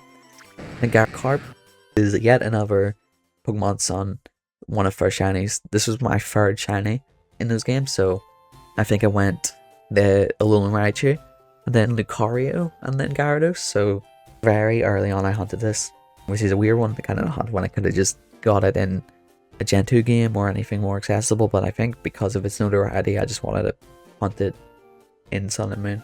But no, very cool Pokemon. It's of course got a Mega, and yeah, it's called Carp because third shiny, and I didn't really have many ideas, so it's Carp because Magikarp. I say it's the third shiny like as if I'm suddenly not as uninspired in the nicknames as I was then, when it's been like pretty consistently like maybe 10% of the shinies are named something that kind of makes sense with the Pokemon and is like fitting. But I think that it's my collection at the end of the day, and I don't want to spend ages thinking too much about the nicknames. So it's whatever works. Female Gyarados, you know, it's a bit more of a menacing nickname. Tremble, maybe something took me over there, but I'm not too sure. It's a scary Pokemon, I guess. And similar to Magikarp, the gender difference is in the whiskers, where they're red in the male and then white in the female. And Lapras, who I got in Violet just in the polar biome in the DLC. This one is a Gigantamax form that's pretty nice looking. Doesn't really add too much to the design, but it looks nice when it's big and in scale. And it's called Uraume, another definite Jujutsu Kaisen reference. There's a character in that show with ice abilities, so it felt fitting for Lapras. And then Ditto, another solid blue shiny, I caught in Let's Go. And yeah, it's called Metamon because if you didn't know, Ditto's Japanese name is Metamon. I think again with Charizard at the start, naming it Lizaron, it felt like a cool name. And then we have Eve, another Pokemon that is trapped to Sword and Shield because it has the Gigantamax factor, which I'll show the form. A very nice, simple white shiny. Big fan of it, and it has a gender difference as well. This one was caught in Violet, the female, so you can see they both have the Gigantamax factor, and the main difference is in their tail. It's kind of harder to see in the shiny, but the pattern near the end of the tail that's white is slightly different between genders. The male is named Bob. I'm not too sure why. The female is named Anna, after my girlfriend, who is a big fan of this evolution line. Shout out. Then we have Vaporeon. Getting started in the Evolutions, the first of the series. We got Vaporeon. This was also a Badge Quest member, so I think this may be the last one of the video. But yeah, it's not as high level as some of the others, so I'm not sure if I made it for the Elite Four, but still very cool shiny. See, I've said that for a few of them to the point where I'm doubting who actually took with me into the Elite Four. But again, I'll try to show them. And yeah, it's called Brad. Don't look deep into that. We got Jolteon from Violet actually, as well as Flareon will be. It's called V because of the the end of EV. Yeah, it's green. I don't really like this one. Flareon, called Sayu. There's maybe an anime character's references, but I don't remember. Porygon, caught in Let's Go Pikachu. Funnily enough, I fielded a few of these before because I'd been on that route where I can't remember. I'll say here, yeah, Route 7, where you walk out of the little bit between routes, and you can reload the area over and over again to see a Porygon, and then go back and then go out and repeat. But because of how quick this moving interaction is to reload the area, there were times I'd pop out, see a shiny Porygon show up, and then just walk back in as a muscle memory, which means I failed a couple of these, but got it eventually. And there it is. It's called 404. I think because of a 404 error is a common error you'd see maybe in media or just on devices, but I think it fit with Porygon being a digital computerized Pokemon. And then we get into the fossils. So all of these were hatched in Sword. Knight was hatched after 788 eggs, and it's called Oi, like an oyster, and then or the Oi part of Omanyte's name. But we have Omastar, which was hatched in 36 eggs, called like the start of Omastar. And then there's Kabuto, hatched in 69 eggs, and named Chozo after a specific Metroid species, which leads into Tops, hatched in 267 eggs, named Torizo after another Metroid species, which are kind of like a statue forms that come to life, but they're both very similar, and I thought the designs kind of slightly resembled them. And then last but not least, in terms of fossils, hatched in 508 eggs, and it has a mega evolution, and it's called Epigosaurus, which I thought at the time was just friggin' awesome, and it's such a big friggin' awesome epic Pokemon, and I won't say any more. Snorlax, I actually have a fun story with this one. First I'll say it has a Gigantamax form. One of my favorites actually. I like how it's got a whole landmass on its body, and I remember it being really cool when that was released. So this one is named Awards because I caught it while I was watching the Game Awards 2019. I remember this one specifically because I and a friend had stayed up all night, because where I am, Game Awards runs from 1 AM to 6 AM, or maybe 5, a bit shorter, but I arrived very early, and it was the night before 2 exams, but we stayed up to watch it because we had thought there'd be a Smash reveal, because we're big into Smash Ultimate. But if you saw Game Awards, there wasn't any.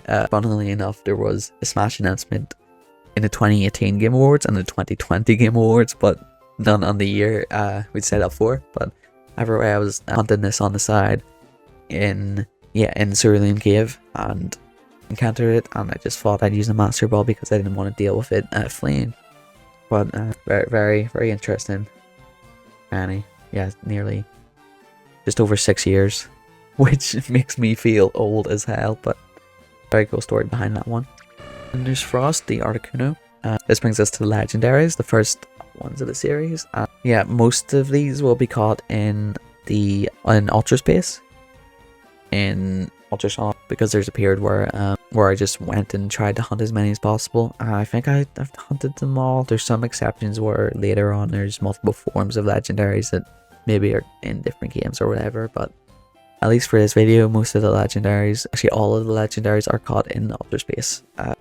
You can see down here at the bottom, Ultra Space Wilds for Articuno. So this one took 5,068 soft resets, which is very unlucky. What I will say is there was a point, I can't remember explicitly, it must have been like around 2,000 encounters where I was soft resetting, encountered Articuno, it was shiny, but I'd soft reset it again so quick that I'd hit the input so quick that it soft resetted over it. And you can see when like the game freezes for half a second before it goes to black, that it was shiny, and I noticed immediately, and that was so terrible. But I eventually did get it after 5,068. I don't think I reset the counter after the fail, which is why it's kind of inflated, but that's the deal with that one. And yeah, it's named Frost because it's an ice type. You will also notice that this is the first time since Pikachu that there have been gaps in the boxes. This is for the Galarian forms. And what I will say about this is these are there's two ways to obtain these. The first was via a distribution in Sword and Shield, where I think if you participated in, it was global challenges or some online challenge that you could like compete in or climb the ladder, and then if you did free games, you'd get gifted a shiny Galarian Bird at the end of it. I just didn't participate in these. I don't remember why. I think it's just I expected them to become huntable at some point. Kind of wish I did so that I could include them and then eventually overwrite them with actually hunted ones if they became available, but currently they're not there. The other method to get them as well is in Pokemon Go. So currently when you use a Daily Incense, there's a chance that one of these Galarian Antonian birds shows up. Birds sound stupid, but the Galarian legendary birds, there's a chance they'll appear, and there's I think a 1 in 20 chance they'll be shiny because they're legendaries. The only thing is I am currently trying to go for these, but since it's Daily Incense, it's I only really get to check them once a day, and most days you're not even getting a bird, never mind a shiny bird. But this is one of those where I will continue hunting for, and if they become obtainable in like a main series Switch game, then I'll obviously hunt them there. But if I do get them in a future video, or by the time of a future video, I'll update you then. But currently they're not here, and they're kind of the only exception to the full completed dex. Well, yeah, anyways, down around the Zapdos, yeah, this was hard to notice, but it was only 947 soft resets in Ultra Moon, so a good bit under odds. It's called Zapdos because Zoop, like electricity, and I think I just thought it sounded funny. And then Moltres, which is maybe the best looking shiny of the three, at least in my opinion. It kind of looks a bit burnt, but I think that's part of the charm. 522 encounters for this. It's called Sanders, as in Colonel Sanders of the KFC variety. And going away from legendaries for another second, we have the pseudos of this gen. We have which was caught in Violet and is named Musa. I don't know the name, the reason behind the name, but there it is. It was Ed, this Dratini and this Dragonair coming up were both caught in Diet Balls as well. I think it just looked nice, or maybe it was just easier to catch them in the water. I'm not too sure, but it was caught in Violet as well, and is named Luck. And then Dragonite. I said Gyarados would probably be the last Sun Shiny. Maybe I didn't say that, but either way, this Dragonite is the last actual Sun Shiny. This was another one of my first, say like 15 shinies. And I SOS chained this and got it in 42 as a Dratini, and then evolved it into Dragonite. It's been fun kind of bringing this up. obviously put in the ZA and Mega Evolved and Champions. I've been using it in a lot of Champions teams, so it's really nice to use a shiny I've had for this long in like in new games like Champions. I also think Mega Dragonite is probably my favorite, or one of my favorite ZA newly introduced Megas. At least with the shiny, I really love the blue. Have I said that yet? Have I said I like blue? But it's named Noodle because it's got its little like head noodles. Kind of bit there. And then we have Mewtwo, who another very cool Pokemon. The shiny's okay. I do like it. Just doesn't do too much, but I think it fits with the Pokemon. That's the third Pokemon from Generation 1 that has 2 Megas, which I've never really put all that together, but either way, that's cool.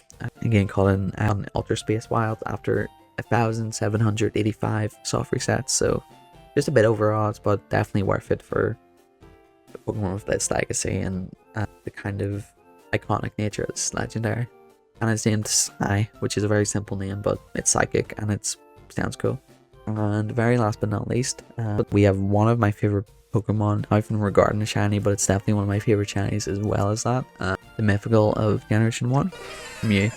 There's a few more ways to hunt this than there was previously.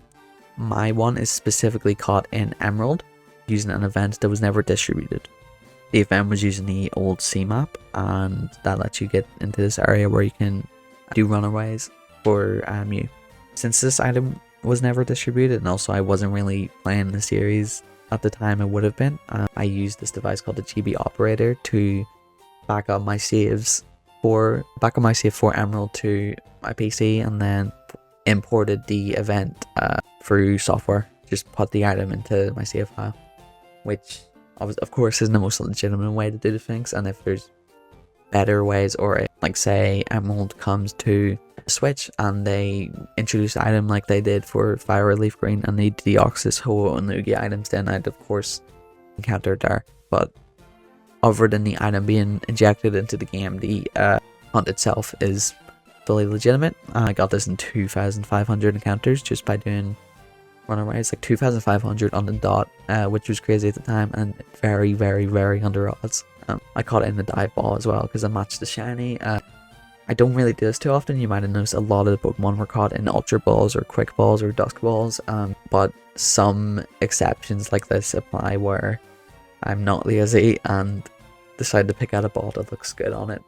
When I was looking back, I couldn't remember exactly how I transferred it up because I know this event is meant to kind of get blocked at Poke Transporter, but I believe there are videos kind of guiding you through this, and I'll show them up on screen and in the description if I can get those as well, if you do ever want to try this. But it's a really cool shiny, and even cooler as well is it's a stellar type, which isn't too bad to change. You just get like, I think it's stellar shards, and you can just turn any Pokemon into a stellar type, but I thought it would look cool. And also it's got a ribbon, so it has the item finder mark, the mark and the mightiest mark. The first two, I forget how you get the item finder. I know the Gourmand is again you give sandwiches within your party and there's a chance.